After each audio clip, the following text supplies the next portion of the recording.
What is up, you jackwagons? I am Speed Fury, and I am back with a certain What If series that I have not been working on for a long while, but I've decided to finally continue it. Welcome to part 3 of What If I Was in the My Hero Academia anime. Last time we left off, the media had just broken in and Wesley had calmed everybody down. But now, as we continue the story, we are moving into the first major climax of the series, the USJ. So, without further ado, let's begin.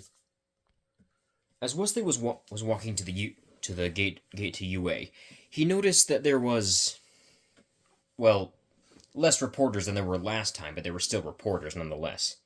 That irritated him quite a bit because it seems like some of them hadn't learned the lesson from what happened last time. Before he could get in, a few reporters attempted to stop him, but he simply just kept walking.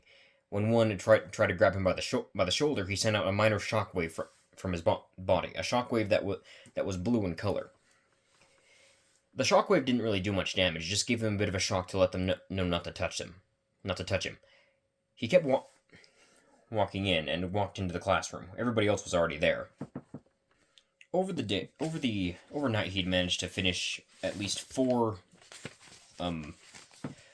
the prepared powers for some of his friends, being Suyu, Yaoyorozu, Uraraka, and Mina. He had managed to get all their powers ready to give to them. He was going to give to them later that day. It was then that, as the day progressed, they had finally come to lunch. Their hero class was going to be the last class of the day. This time it was supposed to be with Aizawa, All Might, and another teacher, and they were supposed to be doing it off campus somewhere. As the group finished their lunch, he asked Mina, Yaoyorozu, and Uraraka to follow him as he had finished the power up forms for them. He started with Suyu, saying that she might feel a bit of a change when it activates.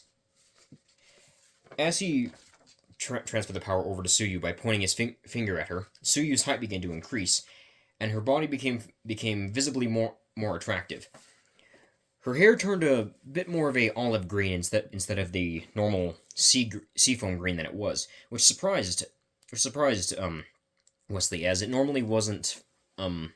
She was supposed to be a frigid demon, so her hair turning a darker shade of green was surprising. The tips of her hair on only around the hair that framed her face turned purple, pale purple, and light blue. Those being powers that he did not expect for her to have. Those powers being poison, necromancy, and water manipulation. Her hair, just like he had thought, grew longer, and her face became more normal-like. It still had noticeable features that it was Suyu. Her outfit also, well, not her outfit. She also grew large wings out of her back that had changed a lime green color, the same as her skin, which had also turned the same color. The sclera and her pupil turned a pale bluish color, the color that it was supposed to be the same color as her hair. However, it was the fact that her clothes began to change in appearance as well. Instead of wearing the uniform that she was wearing before, her clothes sort of began to look similar to Chromia's, the person who she was supposed to look like in the first place. Her shoes still looked the same, but still had some. The soles of the shoes had some differences to match more of Chromia's appearance. Her overall appearance was still obviously Suyu, but still looked very more different. Suyu opened her mouth to let her tongue out and realized that her tongue was now forked instead of being the long frog-like tongue she had before. Wesley handed her a mirror and she looked at herself. She was very much happy with the new appearance. The green skin was something to get used to, but it was still appreciated in either way. Without the others getting their powers, Suyu was now the tallest girl in the class. This is Suyu's new form. She's now a frigid demon and has more of a, well, demonic appearance, and has a more normal-looking face. Her eyes are still rather large, but she still looks for the most part the same. Yaoyorozu was next on the list, and Wesley warned her that her new appearance is going to be more revealing, and it's going to take him a while to come up with a way for her to revert back to her original clothing. Yaoyorozu was okay with this and was prepared to accept the powers. Once once the powers started happening, Yaoyorozu immediately felt the change. Her skin turned red as she grew taller. Her eyes turned the same red, with her sclera turning black, similar to Mina's. Her hair also gained an extra coloring of a light brown color. The same with her clothing, which had now started reverting into something a bit more revealing. Not as revealing as her costume, actually, but still revealing. She grew large demonic wings out of her back and a long arrow-tipped tail. Well, not very long, but like long enough to be noticeable. Like Suyu, though, she didn't have horns on her head, and this was because she was a hybrid between being a demon and being a human. This is Yaoyorozu's new appearance. Now, normally, Inferno demons have names based on their skin color. That was not necessary for Yaoyorozu, as she was, well, had already had a name. Momo was very happy with her new appearance, surprisingly, and Speed was very intrigued at the fact that her power that she got with her new form was the copying ability, the ability to copy anyone else's powers, but it will be a minor, it's a permanent copy, but the way it works is weird. You can copy as many powers as you want, and you'll keep all of them. But unless the power you're focusing on is unless the main power, or like the one you want to like be your main power at the moment is the one you're using, that one is the other ones are all going to be much weaker, like a half a strong version of the people that it's originally from. However, this was not entirely the case with Yaoyorozu, because while she could copy the quirks of other people, in this form, they wouldn't be quirks after she copied them, but would actually be Omniforce powers, meaning that they would actually be the same strength as they normally would be, due to the fact that Omniforce powers are just naturally stronger. Yaoyorozu also knows that she could create items from her skin still, but they would actually go through her clothing and not tear the clothing apart, which she actually liked, meaning she didn't have to worry about getting new clothes. Now it was Uraraka's turn. Unlike with the others and their transformation altering their clothes, her clothes actually didn't get altered. Now, keep in mind, I actually have the picture I have of her is her in her casual clothing and not in her school uniform, because I don't feel like drawing the same clothes for every single character, so I'm doing the best of drawing them in their casual clothing instead. Four wings protruded out of Uraraka's back. The smaller ones on her two smaller ones on her lower back, and two larger ones up higher on her back. Two pink horns protruded from the sides of her head on the upper areas, and a long tail with a star-shaped spike on the end of it appeared out of her tailbone. Her skin also turned a pale purple, which made the permanent blush marks on her cheek a lot more noticeable. Her pupils, however, became more dragon-like instead of being the normal wide eyes that she had before. Immediately, Uraraka began floating in the air, but she wasn't using her quirk. It was her wings that were doing it. A space dragon's wings have the ability to cause anti-gravity effects to whoever has them. In other words, she could constantly be floating in the air without any problems whatsoever. And no sickness either. Uraraka was now as tall as the other two girls, and was, well, very much more appreciative of her new appearance, with the fact that she could now manipulate gravity without actually having to use her quirk. She could also hit people with meteors, which was also a bonus. Nothing says powerful like getting a meteor thrown at you. Finally, it was Ashido's turn, and she was more than a little excited. Unbeknownst to her, though, Wesley had done a bit of changing with her powers. Instead of her just being a toxic dragon, she was also part space dragon. He knew that Mina had a love for aliens, and decided that a space dragon would suit her very well. So after he gave her powers, and her form began to change. Her hair grew much longer than it was before, and for some reason tied itself into a low ponytail that laid flat on her back. Her hair, instead of remaining pink, turned a palish purple, with the tips of her hair turning a darker purple, or at least the tips that were framing her face. Her horns transformed from being the curly, weird-shaped horns they were before to being similar to a mix of a space dragon and a toxic dragon's, or a poison dragon's, horns. The four wings that came out of her back were also a mixture of a space and toxic dragon's wings. Her tail, on the other hand, instead of having the star shape, had a large, pointed blade on the end of it. Her overall appearance was now more well, less pink, but also still just as vibrant. With her new appearance achieved, she was very excited, but then Wesley let them know that they were going to have to worry about getting new discs that actually fit them now. Or he could teach them how to access a disguised form, which will turn them back into what they normally look like, but they'll still have their powers. This would take the rest of the lunch hour for them to actually learn the disguised form, and luckily they learned it just in time, as when all the students came back to class, they all looked just like they had before, but, with the fact that they could transform back into their now true forms at any point in time. It was now time for the class to go to the USJ. As they were traveling via bus, the group began to talk amongst themselves, with Suyu even poking fun at Bakugo and his threat going unnoticed by her and everybody else, just like how it goes in canon. Tenko and Izuku, on the other hand, were discussing about a new game that they had both recently picked up and had started gaining the powers of. Izuku specifically, instead of actually using the powers of the main protagonist, which were actually very simple powers, started using the power of some of the creatures that you could fight in the game. No, this is not Pokemon.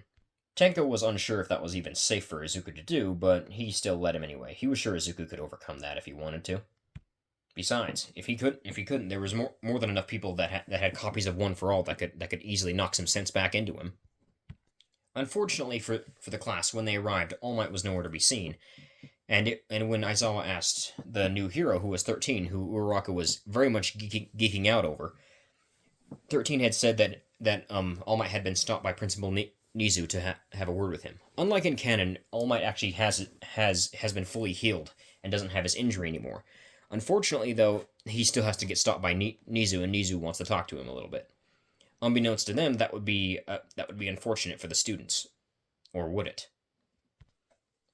As they stepped into the USJ, 13 started to talk about how dangerous their powers could be, and that they could easily be used to kill. Everyone looked at Wesley upon hearing this, knowing that he was the strongest in their class at the moment.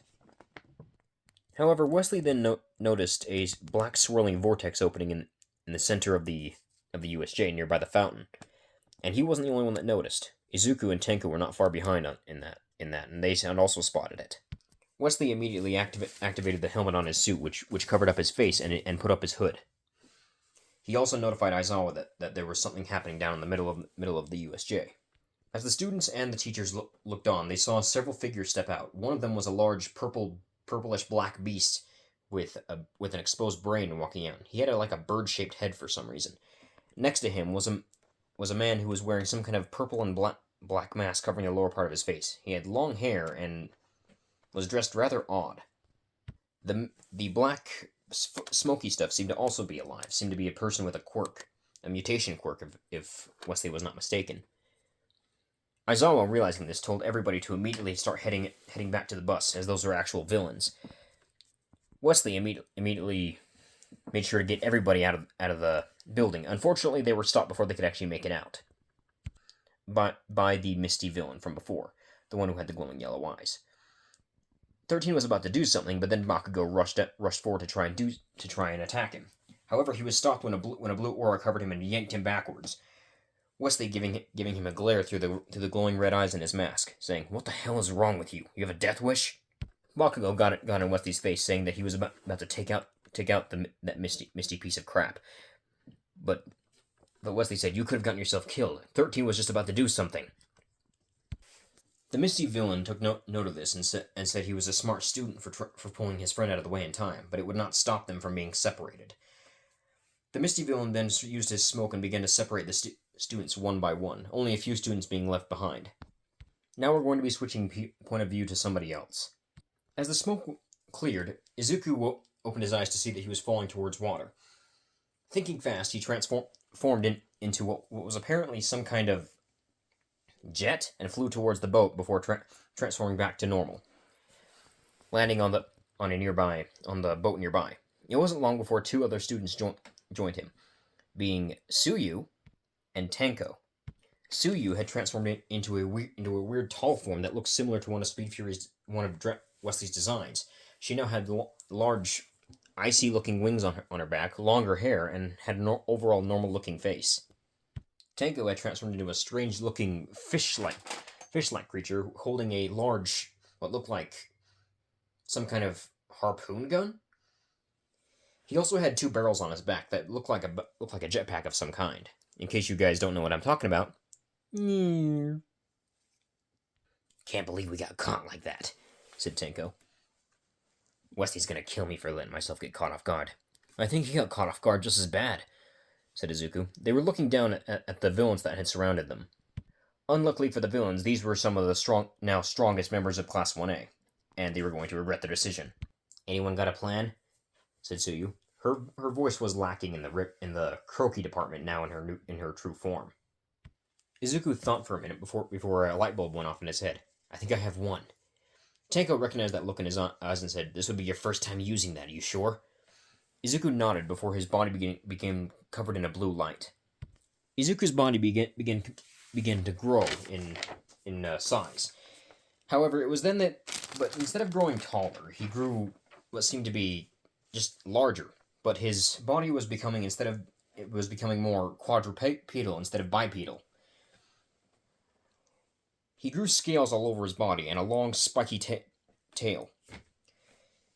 His overall appearance looked like a mixture between a large serpent and maybe something else. But he was very much almost as big as the what's the word? The deck of the ship, like where the captain would steer the ship and stuff like that. He was around that size. Although he didn't really look very human. Not in the slightest, actually. He looked like a mixture between what was a squirrel and a snake. And maybe a bit of lizard in there, too. He still had the diamond shape pattern on his cheeks, but they looked more like scales instead of freckles. Izuku had transformed into one of the creatures from the game that he and Tenko had been playing recently. A creature that Tenko saw as rather not a good idea to transform into. Because the creatures were more like wild animals, very ferocious wild animals, very ferocious, big wild animals. And while the creature was clearly one of the creatures, it still had a color scheme that looked more like Midoriya's, even with electricity coming off of its back and on its tail. Izuku had transformed into a Tobikadachi from the Monster Hunter series. Tsuyu just stared at him for a second in shock, Tenko with more of a worried expression as Izuku stared back at them, before then turning his head towards the villains. With Izuku's new form, he could cling onto the side of the boat, which he jumped off the boat, opened up his legs to reveal large gliding flaps, and then clung back onto the side of the boat, and began to surge with electricity before he tapped his tail into the water, shocking all the villains in the process. Izuku then climbed back up and reverted back to normal. Tenko asking him if he felt any different after the transformation happened. Izuku said he still felt like himself, surprisingly. Like it was just him, but in a more animal-like body. Tenko just gave a brief nod before they then decided to start heading towards the main plaza, as that's where what appeared most of the villains were, and they needed to help out as best they could. Tenko then began to transform again, turning into, well, actually he didn't turn into anything. Instead of transforming, a bunch of golden and red armor surrounded his body. He had summoned the Iron Man armor, the Mark V one. I think that's the one that he had in the first movie. Yeah, I think it was the Mark V. He summoned that, and they all began to fly over to the nearest shoreline, hoping to, at least help out a little bit. Now he changed point of view again. Wesley seemingly had been dropped into an area where he was on his own. He didn't know where everybody was, but he was clearly still in the USJ if the ceiling was any indication. It wasn't long before a bunch of villains began surrounding him. He looked around for a minute before smirking at the thought of being able to actually let loose for once. He hadn't been able to do that in a while. He began covered in a purple glow, and he began talking to the villains as he was doing so. Well, since there's so many of you, I don't think it would be too bad of me to use one of my strongest forms, he said. He began to shrink in size until he was only to about the height of his knee in size. However, he was now quadrupedal and was purple and had orange bat wings, orange horns, and oh my gosh, he was a small purple dragon. The villains just stared before uproariously laughing. The small dragon on the other hand, whose wings looked like he wouldn't be able to carry him, just smirked before charging at the nearest villain, ramming into him with his horns. The villain was then was then covered in a poof of smoke, and laying in his place was a red gemstone. The dragon, who for some reason had a mysterious little yellow dragonfly next to him, walked over to the gem, and the dragonfly just tapped the gem, and the gem went into the dragon. The dragon then looked over at the villains with a very, very menacing smirk on his face. "Who's next?" he said. That's right. One of his most powerful forms is Spyro the Dragon, the original Spyro, not one of the old ones. Because in this case, he's using the game mechanics to his advantage. Whoever he hits with his flame breath or charge turns into a gem. He can turn them back afterwards when he goes back to his normal form, but this is a way of subduing people rather quickly. Just like in the game, though, the charge only works on villains that are somewhat average build, while the larger villains have to be hit with flames, just like they are in the actual game. Several villains began to rush towards him. However, all these villains that were rushing at him were relatively average in appearance, so he could easily just charge into them and turn them all into gems. Upon charging into them, each one was turned into a gem and was absorbed into his body with the dragonfly's help. It was when a bigger villain approached that he just simply blew fire at him, turning him into a gem as well. It was then that another villain approached, but this villain was rather large in stature. In fact, he was saying large, but it was more along the lines that he was very fat. And he was carrying around a big wooden mallet. And wearing a red coat, and that made him look kind of like Santa Claus. Wesley just stared at him for a second before saying, "Are you cosplaying as King Dedede?" The villain paused for a second before then uproariously laughing and saying, "Finally, somebody understands who I'm trying to look like." Wesley then gave a deadpan look and said, "Yeah, but the voice ruins it. You couldn't have at least tried to put on a Texan accent?" The villain then paused in his laughing before glaring at Wesley, saying that the American dubbed version of King Dedede was a terrible voice actor. Wesley, hearing this, was angered, and he began to change again, this time being covered in a pink glow, but when the glow was stopped, he had turned into Kirby. Unfortunately for Wesley, he couldn't actually talk in this form. For some reason. King Dedede could, if you turned into King Dedede or into Meta Knight, but Kirby couldn't. No, he didn't really know why. Kirby could, make a few grunts every now and then, but when he was in the Kirby form, he couldn't actually speak in full sentences. Which was odd, because it's not like Kirby was actually a toddler in the games, or like a baby in the games like he is in the anime. That's the only part I didn't like about the anime, was that Kirby acted like a baby. The King Dedede ripoff looked at him for a minute before saying, "You've got to be kidding me. You can turn into video game characters?"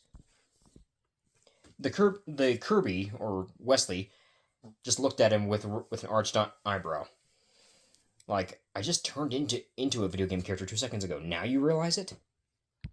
The villain stomped his foot a couple of times in anger, saying, "I did all this work just to make myself look like my favorite video game character, and somebody else can do it better than I can." He then glared at Wesley and said, "Fine, if you're going to be able to turn into video game characters, at least turn to King Dedede so I feel like I'm at least being shown a little respect." Wesley, who was still in the Kirby form, rolled his eyes before he was covered in a red glow, revealing himself to be now the actual King Dedede, the bird face and all.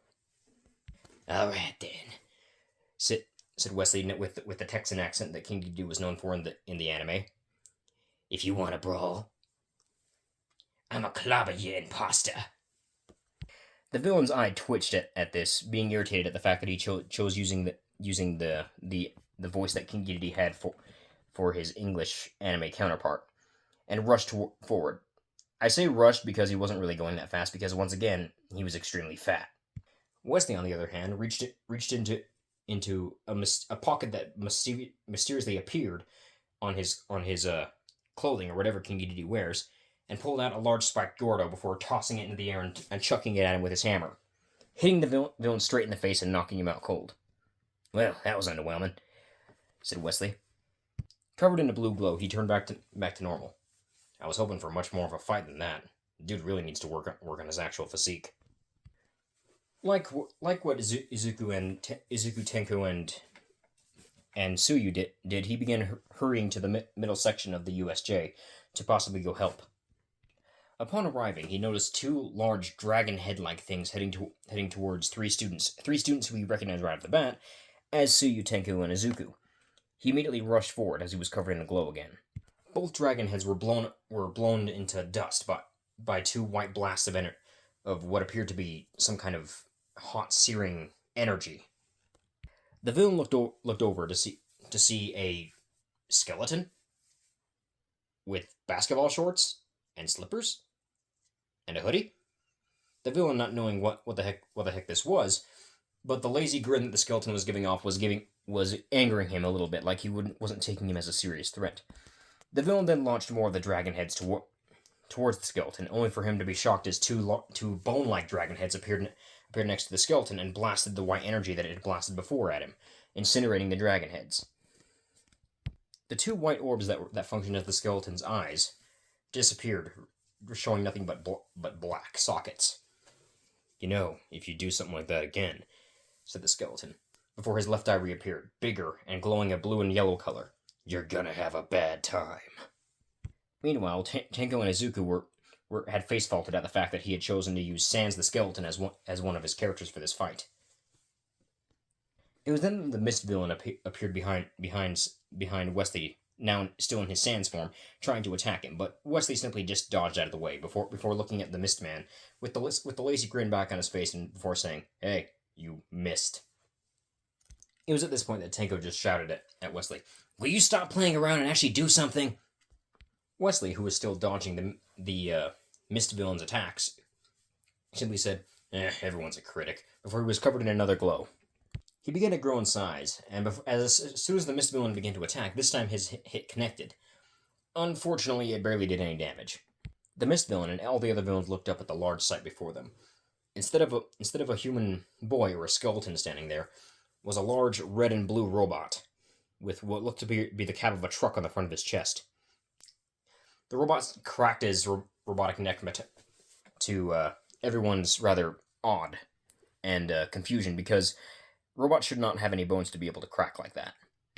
The robot then reached behind his back and pulled out a large cannon, because that's the only thing it could be. It was, even though he was holding it with one hand like a pistol, it was way too big to be a pistol. The man who had been attacking with the dragon head things looked over at the large robot and said, "Is that a giant robot?" Tenko, who was very much happy with Wesley's choice, says, "No, you fool. That is a giant robot with a gat." Wesley, now in his Optimus Prime form, began to fire at the Mist villain, but the Mist villain kept dodging or making the blasts of whatever was shooting out of that cannon go through him. The other three students ran over and hid behind Wesley, who looked down at them with a questioning look before saying, "You realize you can help me fight this guy, right?"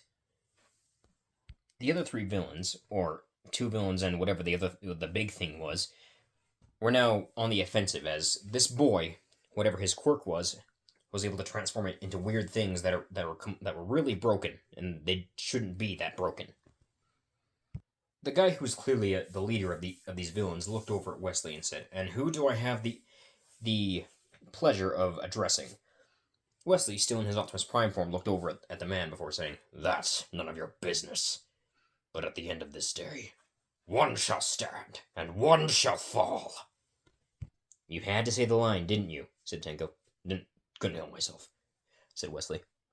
"Wait," said Izuku. Both Tenko and Wesley turned towards Izuku. "You guys want to ensue some chaos?" said Izuku with a bit of a mischievous grin on his face. Wesley and Tenko both knew exactly what he meant, and Wesley began to shrink as he transformed back to normal. The three then began covered in a glow, each in a different color. Izuku was covered in a silverish glow. Tenko was covered in a red glow, and Wesley was covered in a blue glow, a darker blue than normal for when he turns back to normal. The three then began to shrink slightly again, not as small as he was when he was Spyro, but still small enough. When the glow faded, all three of them looked very similar, all three being a trio of anthropomorphic animals. Wesley had transformed into a blue one, Tenko had turned into a black and red one, and Izuku had turned into a white one. They all wore gloves on their hands and wore red shoes. Well, Izuku's were actually blue, but the other two had red. It was time for them to show them what true chaos was like. As 7 different colored gems began to appear around them and began to float, allowing them to float up into the air. All three of them turned into a goldish color, with Tenko's form being a bit more pale yellow, and Izuku's being a creamy yellow color. But Wesley's was more of a canary yellow. They all had red eyes in this form, and the spikes on the back of their head were sticking straight up. Well, not straight up, but still, floating upwards. Tenko then spoke up. "Behold the ultimate power!" Both Izuku and Wesley looked over at him with deadpan expressions before saying, "And you were getting after me about quoting the character," he said. "Can we just get on with the fight, please?" said Izuku, who had now that I've explained what's going on here, I should probably explain who they turned into, if you haven't figured it out already. Wesley is Sonic the Hedgehog, Tenko is Shadow the Hedgehog, and Izuku is Silver the Hedgehog. You guys realize that now that we've turned into the Speed Hedgehogs from the Sonic series, that we're gonna have to actually go and collect the Chaos Emeralds again in the games, so we can actually use the Chaos Emeralds again, right? Tenko shrugged his shoulders, and Izuku just simply said, "It is what it is." Wesley rolled his eyes before they got into a fighting stance, with the dragon head man thing, simply saying, "Nomu, kill them." The Nomu rushed at the four, and they didn't really move. They just stood there, waiting for the Nomu to come to them. As the Nomu threw a punch at the three hedgehogs, it hit Wesley more than the other two, but it didn't really do anything. They just stood there and took the blast. "Someone needs to learn how the game characters work and how the mechanics of the super mode works," said Wesley in his super form. "Supersonic wind!" Wesley sent multiple kicks at the Nomu, sending it flying backwards with several kicks of glowing energy. Tenko then appeared behind where the Nomu was about to land, before throwing a golden spear at the Nomu while shouting, "Chaos Spear!" Izuku then appeared by where the Nomu was going to be again, and threw several large boulders at the Nomu with his psychokinesis abilities. As the Nomu landed on the ground, all three hedgehogs appeared around him, before all three said at once, "Chaos Control!" They snapped their fingers, and the Nomu was frozen in time. The three of them began to hit the Nomu multiple times while it was frozen in time, trying to get as much damage in as possible before the Chaos Control ran out. With one final attack, all three of them charged a ball of golden energy in their hands before shooting it at the Nomu. As soon as the Chaos Control ended, the Nomu was flung out of the USJ faster than anybody could see it go. The three hedgehogs then looked over towards the two other villains. The one with the dragon heads wide-eyed at the shock of how powerful these three students were. However, he did not see the incoming attack from behind. Several purple bone-like structures erupted from underneath his feet from behind him, attacking him directly in the back. As he was thrown up into the air, he was then hit by what appeared to be some kind of glowing blade of energy used as a projectile, hitting him right in the stomach. This blade was dark purple. He was then hit with some water, which sent him flying back down to the ground. Wesley, Izuku, and Tenko all looked over to see Suyu had done all of that with her new Frigidemon powers.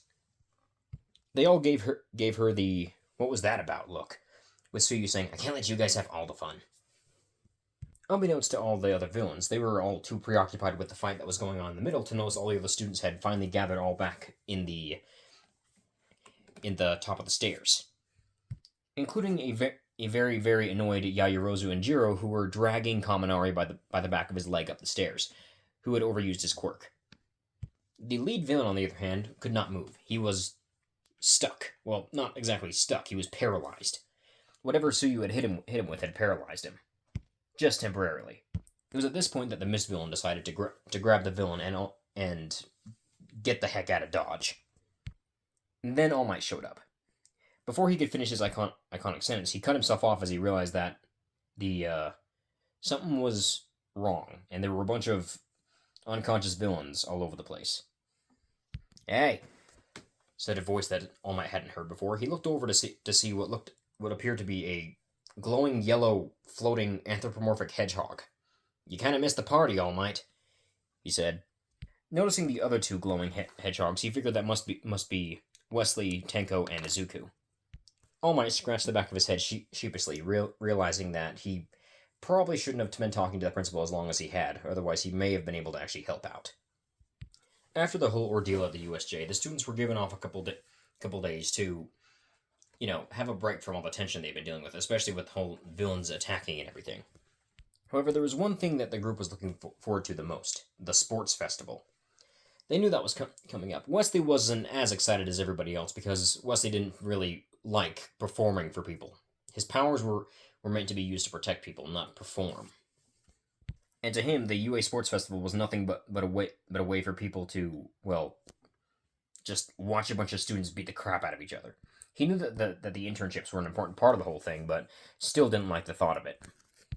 Wesley, nonetheless, worked just as hard as everybody else. He had created a few more characters to help him with the sports festival, as well as added a few more characters from games and TV to his arsenal.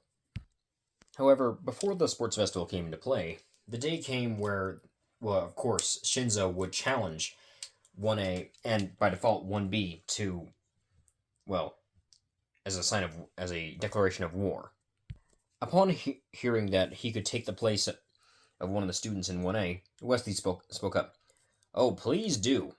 In fact, I would love for you to replace this idiot over here," he said, gesturing to Bakugo.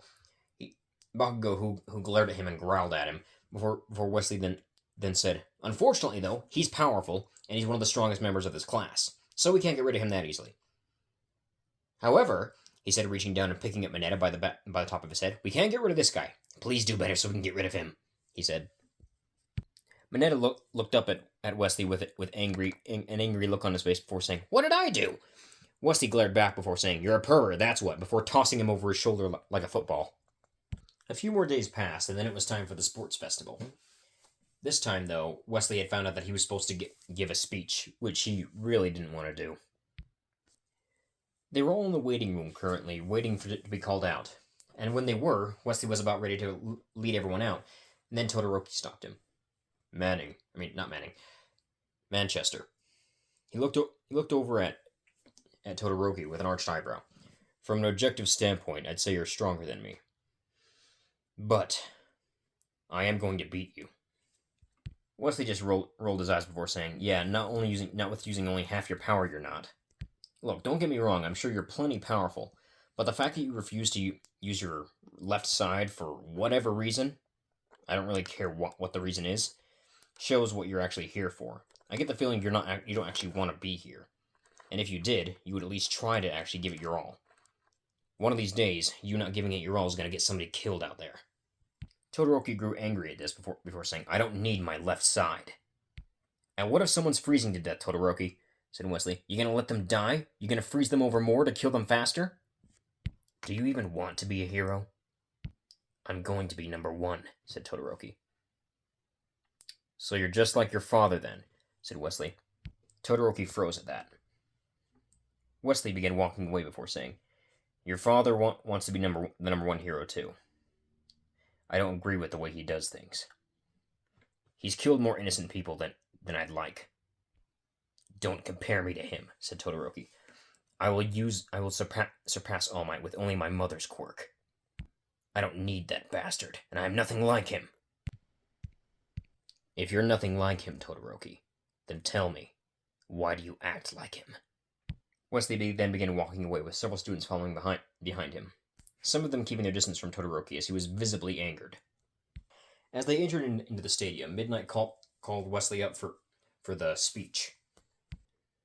The spectators went silent, waiting to hear what Wesley would have to say. There was silence before Wesley finally spoke. "I'm gonna get straight to the point.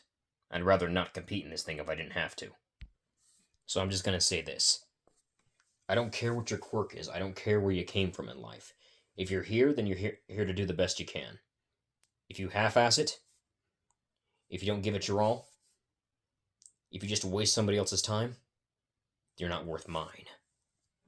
I'm here to be a hero, not to be a kid. Kids play around with their powers. They think that being a hero is some kind of game. It's not. So what I'm here to do is go beyond, plus ultra. Because if anyone's going to get out there and save people, it's going to be me. And if none of you share that same concept, if none of you share that goal, don't bother trying to be a challenge to me. However, if you do wish to be a hero, for the right reasons, I'll be waiting for you at the top. So let's get this whole thing over with, because I got more important things to do than this stupid festival. Several people cheered, but there were also some people who were booing at the fact that he dissed the sports festival. Wesley simply walked off and stood next to his two friends. Like in canon, the first round was a obstacle course. Multiple people got ready at the starting line, with Wesley putting his hand out as something materialized on his wrist. It was the right gauntlet from his hero suit. The hero suit that had the built-in Pokedex, as well as another feature. Pressing two fingers to the green hourglass shape on the upper part of the gauntlet, a circular selecting area came up on his arm. He began scanning through it until he found what he wanted. Pressing his two fingers back onto the hourglass symbol again, it disappeared, this time having another hourglass symbol, this one more round in shape, appearing on his arm. His hand floated over it. He hovered his hand over it, waiting for them to start. As soon as Midnight gave the go, he slammed his hand down on his arm, as he was covered in a green light.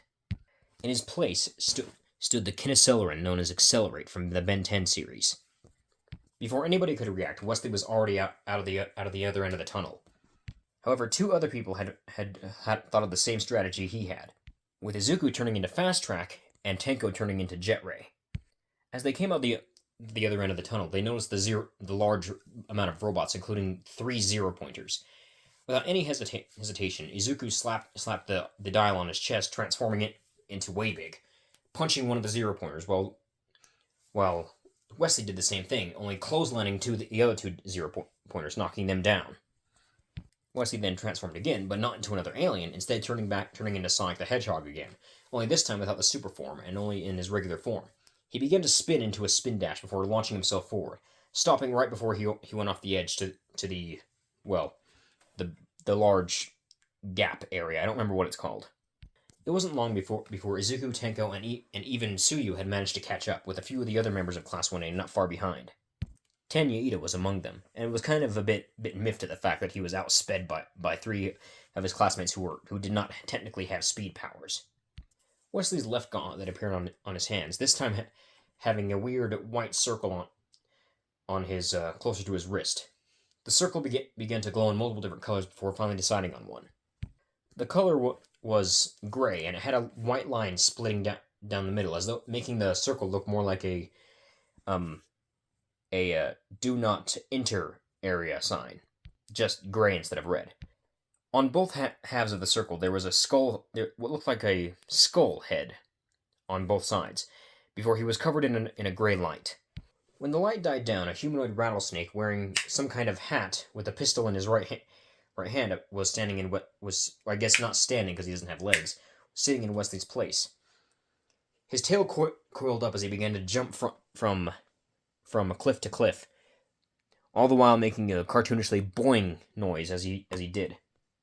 The others were not far behind, with Tsuyu just flying over it since she had wings. Tenko had turned into Crash Hopper because he was still using the Omnitrix, and surprisingly, Izuku turned into Magikarp and just did the same thing that Wesley was doing. As the group began running again, with Wesley being tied with Tenko, Izuku had unfortunately fallen behind a little bit.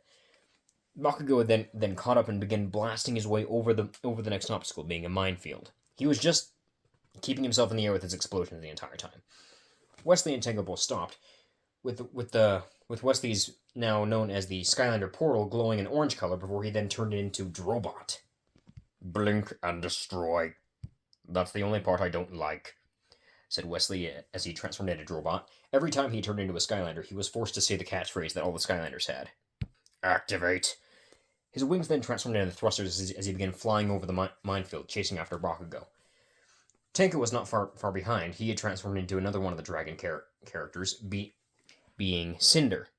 And then he just turned into a shadow and just went on the ground through the minefield without triggering any of them. Bakugo, noticing Drobot coming up next to him, attempted to shoot an explosion, only for Drobot's head to simply turn towards him and blast him out of the sky with a laser, making him fall into the minefield. They had finally made it to the tunnel with with both Drobot and Cinder leading the charge, both of them neck and neck. They were then cut off as another blur shot past them. This blur was black and pink in color, and when Drobot laid his eyes on it, he got a more angry, irritated and angry expression on his face. "You dare use my own favorite Skylander against me?" he said. Izuku, who is now in the form of Rollerball, turned around and gave him a salute, saying goodbye before passing the finish line, beating both of them. As the other two crossed the finish line, Izuku turned back to normal and said, "I thought your favorite Skylander was Spyro." Wesley says it is, but I'm biased, with Cinder being his second favorite and Rollerball being his favorite undead Skylander that was not Cinder. Eventually, other teams made it. All the teams this time are going to be the same ones that were in canon, except for a few of them being replaced by Wesley and Tanko. The next competition was going to be a paintball war instead of a cavalry battle, because I have an idea for this one. Upon hearing paintball war, Izuku, Tanko, and Wesley all looked at each other with a malicious smile on their face. Wesley then spoke up. Midnight, is it okay if I use a character that is, or we use a character that already has a thing with paintball? Midnight looked at him before saying, as long as it doesn't give you a competitive advantage, it's fine. Wesley, Izuku, and Tanko all looked at each other again before once again grinning maliciously. Midnight was going to say something, but decided that she'd rather see what happens and see how it plays out. Wesley, Tanko, and Izuku all teamed up on the same team. The teams were 3 people apiece, and they were all given paintball guns, except for the 3 in question. They were all covered in a glow before they all reappeared. They looked pretty much the same, except for the fact that their hair was replaced with tentacles, and their eyes had mask-like coverings over them. They were also all a little bit more smaller than they were before. But the more terrifying thing was the weapons they were holding, and the fact that they seemed to still have those malicious grins on their faces. Wesley was carrying a giant paint roller that looked way too big for him to lift. Izuku was holding two pistols that looked like they were made of plastic, but they were clearly had some kind of use to them. But the scariest weapon was Tanko's weapon. Instead of holding a giant paint roller or 2 small paint pistols, he was holding a full-on minigun. A maze then popped up around all the teams, hiding them from each other. Meanwhile, Wesley, Izuku, and Tanko were just enjoying the fact that they were going to completely destroy this entire event. The colors had been chosen at random, and Wesley's team was given the color choice. Well, given their own color choice, since they could just change their colors at will. And so they chose the color of blue. We are now switching to a different point of view. Monoma's team, which consisted of Kaibara himself, and of course, what's his name, Tetsu, were looking specifically for the team in first place, the team that had that Midoriya kid on it. They wanted that 10 million points. Suddenly, a strange, weird-looking curling disc from that curling sport appeared. It appeared around the corner and then bounced off the edge before stopping right in front of Monoma's team. It was also leaving behind a trail of what looked like paint. The goal of this game was to not get your body completely covered by paint, or ink, in some people's cases. And the bomb exploded, not covering Monoma entirely in ink, but covering his lower half quite a bit. Monoma looked around, expecting to get ambushed by something, but didn't see anybody. He then looked down towards the weird inky paint stuff, before then being surprised as, out of nowhere, something came out of the ink, revealing Wesley holding the large paint roller in his hands before slamming it down on Monoma, covering him completely in ink. An announcement came out that Monoma was out of the game, and both Kaibara and Tetsu looked at Wesley in shock and surprise as how he was hiding in the ink like that.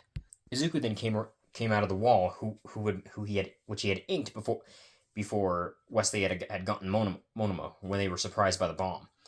He blasted Kaibara with his dualies, covering him completely in ink, getting him out as well. Now it was just down to them and Tetsu. Tetsu, who was now completely terrified of the fight that he was about to go up against. However, he would not be fighting either of these two, because behind him he heard a mechanical whirring. He turned around slowly to see a minigun not too far away from him, being held by Tanko. "I am heavy weapon squid," he said before unleashing the firepower on Tetsu, knocking him out in the process. After taking out Monoma's team, Wesley walked over to Tanko and said, "You're terrifyingly scary when using that thing, you know that, right?" Tango just shot a maniacal grin back at Wesley just rolling his eyes before they all began to continue working. A few minutes had passed, and Wesley and Bakugo's team were in the lead, with Todoroki not far behind. They were currently fighting Todoroki's team, with Tenko going ham with his minigun, firing at Uraraka, who was trying her best not to get hit by the ink. Izuku and Tsuyu were about to exchange shots before they were cut off by someone shouting, "Wait!" Everyone looked over to see Tenko, who had held up his hand. Everyone looked over at him, and Wesley finally spoke up. "What?" he said. Tenko reached into his pocket and pulled out an entire sandwich. "Sandwich," he said before he began eating it. "Why are you like this?" said Midoriya. A fling of blue ink slapped Uraraka in the face, covering her completely in ink from Wesley's paint roller. No, he has a point," said Kirishima, who just appeared around the corner. "What do you mean he has a point? He just stopped the battle and just said sandwich." "But it's a sandwich," said Kirishima. Wesley just stared and was about to say something before he closed his mouth. "I don't know how to argue with that." "Die, nerd!" Bakugo came around the corner, getting ready to shoot Wesley, but then his hair began to glow, or tentacles began to glow, before a weird hamster ball appeared around him. Wesley just smirked at Bakugo, who was aggressively trying to shoot through the ball, which was doing nothing. "You're gonna have to come out of there sometime, and I'll blast you when you do." "Oh, I'll definitely be coming out of here," said Wesley. "But not in the way you think." The ball began to flash multiple colors before Bakugo realized what was about to happen. The ball then exploded, taking out all the teams in the process due to the fact that ink went everywhere. Midnight announced that Wesley's team was the winner, and Bakugo glared at Wesley with much venom before Wesley simply said, "Booyah." The group then went back to the changing rooms to get ready for the one-on-one battles. But unfortunately, that's where we're going to be ending things for today. If you guys enjoyed the video, like and subscribe. I will see you for the next one.